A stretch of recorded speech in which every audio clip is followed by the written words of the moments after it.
Hey, what's up, y'all? It is Friday. We made it back to the regular schedule, and this is On the Needle. So, if it's your first time watching, every Friday I review different vinyls that I've collected, and usually ones that I really like. And this week we are really digging in the crates. If you checked out the video I did a couple weeks ago, I did Tina Turner's Private Dancer album, which is her biggest album to date. That includes her biggest song to date. What's Love Got to Do with It? So that album was given to me by my uncle. As I said in that Tina Turner video too. There's a lot of old records that he stumbled upon, and I kept quite a few of them. I'd say probably about 40 of them. So this record that I'm reviewing today, I didn't even realize it was in the crate until about a week ago. And when I found it, I was like, oh, I'm jamming this all day. So it is Guy. So if you are under 35 years old, I would say you might not know who this group is, but there's some legendary components, I would say, of this group. So most notably, this guy here on the, let's see, on this far end here in the yellow, Teddy Riley. So boom, I mean, everybody knows Teddy Riley. He was in Blackstreet. Of course, he was in the group Guy. He has produced for a lot of artists. He's also credited as the person who really ushered in what they call the New Jack Swing era, which basically was R&B over a lot of kind of like harsh, maybe like hip hop inspired beats. So very, influential group. Then you got Aaron Hall in the middle, who in Guy, he was basically the vocalist. That's why a lot of the songs that people hear from Guy, you may mistake, oh, that's Aaron Hall's song. It's really, in a way it is, but it's really more so Guy's song because, they were a group. And this is Damian Hall. Now, I'm not gonna lie, I really don't know too much about him. I'm not sure. I guess maybe he did background vocals, maybe a couple leads here and there in the group or production. I don't know. I don't really know what he did in the group, so y'all let me know. But they did executive produce this album solely, just Guy, which I think that is something to be commended back in 1988. Back in that day, at that time, dang, I was 3 years old. But at that time, a lot of artists didn't have that type of control or creative control to executive produce their own projects. That was something I feel like you kind of saw more mainstream coming up probably like in the late 90s, early 2000s. You started to see artists really taking more control of their music. But this album is classic. So let's get started with this track list here. So it's an old school album, so I'm not gonna bore y'all with the sleeve. I mean, it's just regular black in this plastic coating, which I kind of like the plastic better than the paper. Y'all let me know what you think, but I don't know. I just feel like sometimes it kind of preserves the regular a little bit more. I have no facts to back that up, but that's just what I think. So, Groove Me, just ultimate dance song, party song. I mean, whoever grew up, I didn't, but whoever grew up in the late 80s and this song came on, I know everybody was hitting the dance floor when this came on. I know it. I know. Actually, in the movie Love and Basketball, this song was featured, Groove Me.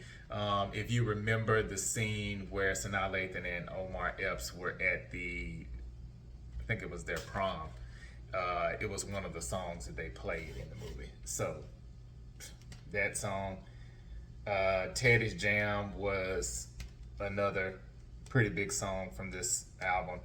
Piece of My Love. Okay, let's talk about that one for a second. So, you know how you have those songs when you grow up and you get a little bit older, you really start paying attention to the words, and then you start thinking it's like the light comes on, like, oh, that's what they were really talking about. Yeah, Piece of My Love is that song.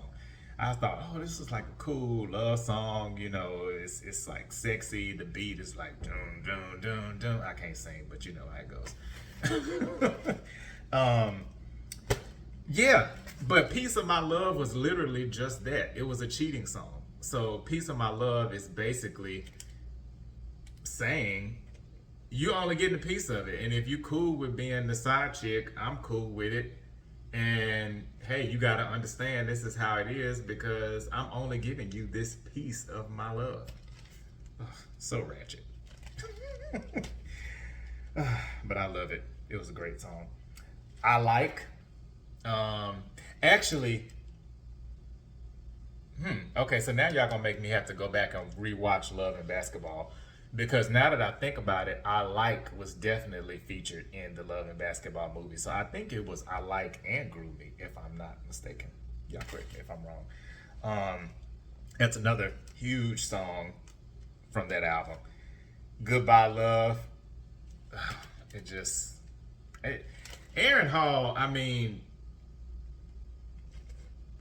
I feel like R. Kelly is responsible for, I don't want to say ruining Aaron Hall's career, but I think he's responsible from the, and let me say this. I'm very torn. I don't really listen to R. Kelly anymore, but I will say that you cannot deny the genius of music that he created. I mean, yeah, nobody's touching him in R&B as far as the legacy and catalog. That's just my opinion. So to me, when Guy first came out, and then when R. Kelly first came out with Public Announcement, they kind of had similar voices. I would say that the tone is similar, except for Aaron Hall's voice to me is a little bit grittier. It's a little bit more raspy, kind of more soulful. Where I think, and I think this is why R. Kelly took off. He does have those elements too, but he has a more approachable voice, if you will, for a crossover and pop records. I mean, can you imagine if Aaron Hall sang "I Believe I Can Fly"? Yeah, I can't either. But for songs like, you know, I Like, Goodbye Love, Piece of My Love, Grew Me, I mean, he's perfect for that. Those songs, you know, were really in his lane. So I feel like once Guy kind of fizzled out as a group and Teddy Riley really took off, and then you have R. Kelly entering the scene, then it kind of, I think it made listeners feel like, okay, well, where does Aaron Hall fit into all of this? If you remember the song "Let's Chill," that was another great song by Guy. But at that time, you know, R&B was really, really saturated. I mean, you had groups like, you know, even the girl groups that were killing it. You know, you had SWV, you had En Vogue, Escape. It just, you know, they were starting to come out. You had, you know, in '92, TLC was out.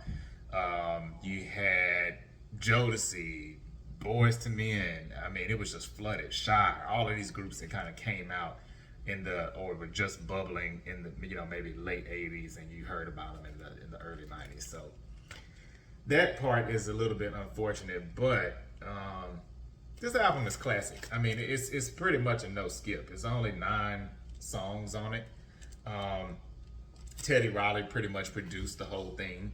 And I just want to go on record as saying this. If y'all go back and rewind and see some of the other videos I've done, I also reviewed Michael Jackson's Dangerous album, which Teddy Riley heavily produced. And I feel like they had a great chemistry, and I would love to hear more of the music in the vault that they did together. I think their chemistry is just undeniable.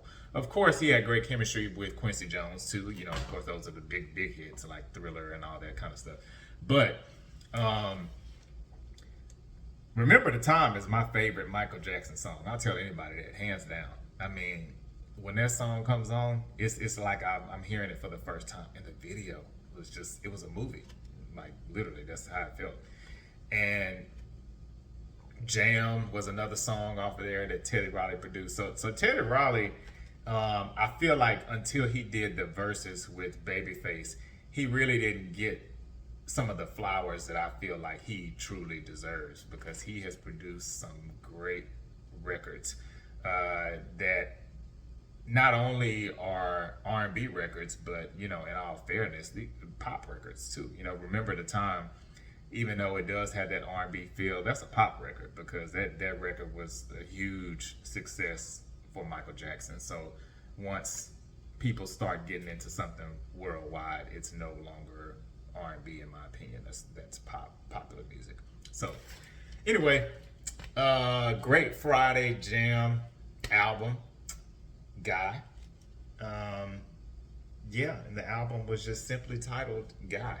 So hey, never really understood where their name came from. So if y'all know how their name originated, drop it in the comments, because to me it's given we're about to sign this contract and we don't have a name, and they see maybe a window washer outside and they're like, oh, look at that guy, and then somebody says, oh, boom, Guy, that's the name of the group. Yeah, that's kind of the vibe I'm getting for how they were named. But until next time, peace, and thank you as always for watching these videos. Thank you for your subscription. So we're almost at 500. So if you have paid attention to the latest, and I think this is legit from what I've heard, the latest YouTube changes as far as like subscriptions go or monetization, 500 from what I've heard is the new sweet spot. So we're not that far from 500 subscribers. So I ask that you please continue to subscribe. I promise I will make these videos, more engaging. That gives more resources for me, if I am able to get monetized, to really do some cool things with these videos. I got some ideas in mind, but trying to get to that monetization status first. So thanks for tuning in, and let me know your thoughts on Guy, this album. What are some of your favorite tracks? Have you ever heard of them? Do you like their music? Let me know. All right, peace.